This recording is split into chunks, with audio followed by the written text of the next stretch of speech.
Para saudara dan saudari yang Tuhan cintai, selamat pagi dan selamat bertemu lagi dalam Renungan Harian edisi hari Rabu tanggal 15 Juli 2020.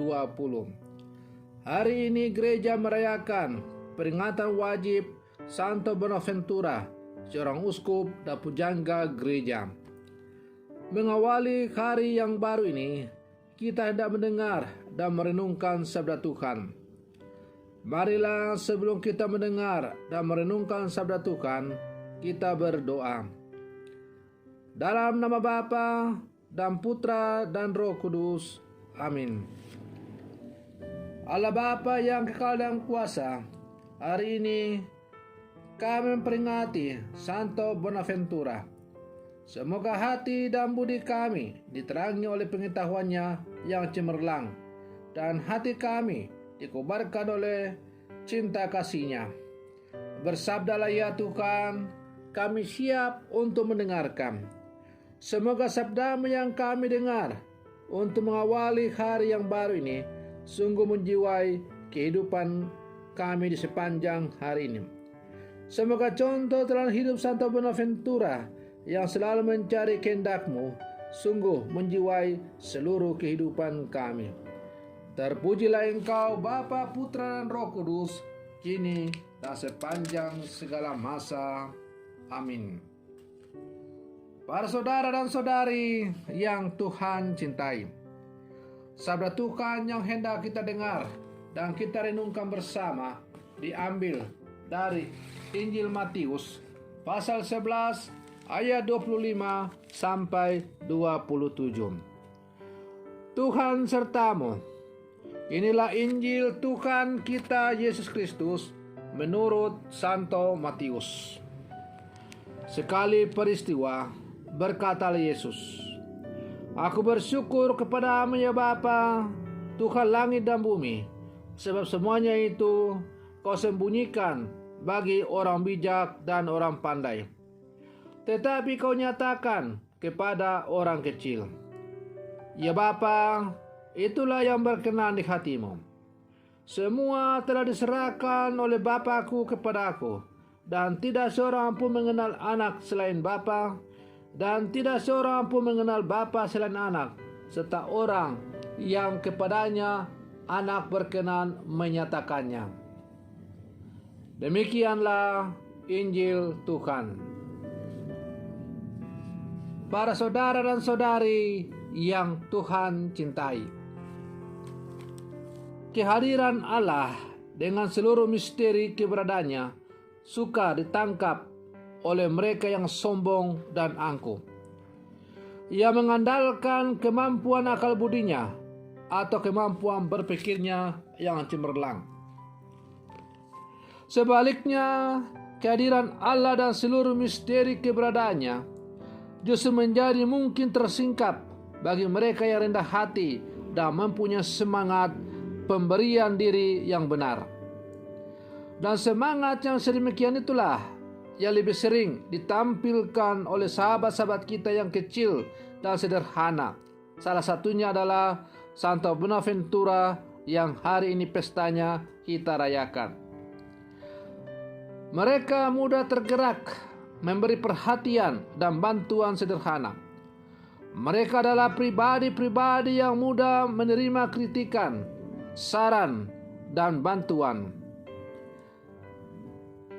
Mereka itu pula lah yang kerap memiliki kepekaan untuk mensyukuri rahmat yang diterima sekecil dan sederhana apapun bentuknya. Para saudara dan saudari yang Tuhan cintai, semangat sederhana, rendah hati di hadapan Tuhan, itulah yang dituntut untuk dimiliki dan dihidupi oleh setiap pengikut Kristus yang hidup di zaman sekarang. Apalah gunanya disebut pengikut Kristus jika kita tak mampu melihat dan menangkap kehendak Allah? Sebab tak ada kekristenan tanpa kehendak Allah. Kemampuan melihat, mendengarkan dan menangkap kehendak Allah merupakan kemampuan khusus dan istimewa yang diberikan Allah kepada para pencintanya. yakni mereka yang rendah hati, yang tidak boleh menegak diri, yang melihat kemiskinannya di hadapan Allah. Dan karenanya selalu mencari dengan antusias kekayaan-kekayaan di dalam alam. Pribadi-pribadi seperti inilah yang mudah menangkap misteri ilahi dibanding mereka yang sekadar bermodalkan pengetahuan belaka. Para saudara dan saudari yang Tuhan cintai, kita adalah murid-murid Yesus yang hidup di zaman sekarang. Kita diajak supaya kita semakin memperdalam iman kita di hadapan Allah, supaya kita mampu menangkap misteri Allah dalam kehidupan kita. Maka kita harus bersikap rendah hati di hadapan Tuhan, seperti terungkap dalam bacaan-bacaan yang kita dengarkan pada hari ini, secara khusus bacaan Injil. Semua akan tersingkap kepada orang-orang yang sederhana, orang kecil yang selalu mengandalkan kehidupannya di hadapan Allah. Karena tidak ada seorang pun yang bisa mengenal Bapa selain Dia yang telah datang dari Bapa, dan kepada Dia, kepada siapa anak itu berkenan untuk menyatakannya. Para saudara dan saudari yang Tuhan cintai, kita boleh bersyukur dan berterima kasih kepada Tuhan karena kita dipanggil menjadi murid-muridnya. Seperti kata-katanya sendiri, bukan kamu yang memilih aku, melainkan akulah yang memilih kamu. Dengan demikian, dipanggil menjadi orang Katolik di zaman sekarang adalah sebuah panggilan dari Allah sendiri. Allah lah yang memilih kita untuk menjadi orang-orang Katolik. Ada begitu banyak orang di dunia ini, tetapi mengapa hanya sedikit orang yang dipanggil menjadi Katolik? Itu berarti bahwa panggilan menjadi seorang Katolik bukanlah karena panggilan manusia, bukanlah karena kehendak manusia, tetapi oleh karena panggilan dan kehendak Allah itu sendiri. Maka berbahagialah karena kita boleh termasuk salah satu dari yang dipanggil itu. Tetapi kita jangan sombong, kita jangan angkuh, kita jangan bangga dengan panggilan hidup kita sebagai orang Katolik. Tetapi sebaliknya, panggilan kita sebagai seorang Katolik hendaknya mengantar kita untuk semakin memahami misteri Allah dalam kehidupan kita. Dan itu hanya bisa kita hayati, hanya kita bisa temukan apabila kita sungguh-sungguh merendahkan diri di hadapan Tuhan. Ibarat sebuah botol yang kosong, kita merindukan untuk selalu diisi oleh Allah. Hanya dengan mengosongkan diri sepenuh-penuhnya depan Allah dan membiarkan diri kita diisi oleh Roh-Nya, maka kita akan mampu untuk menangkap misteri Allah dalam seluruh kehidupan kita.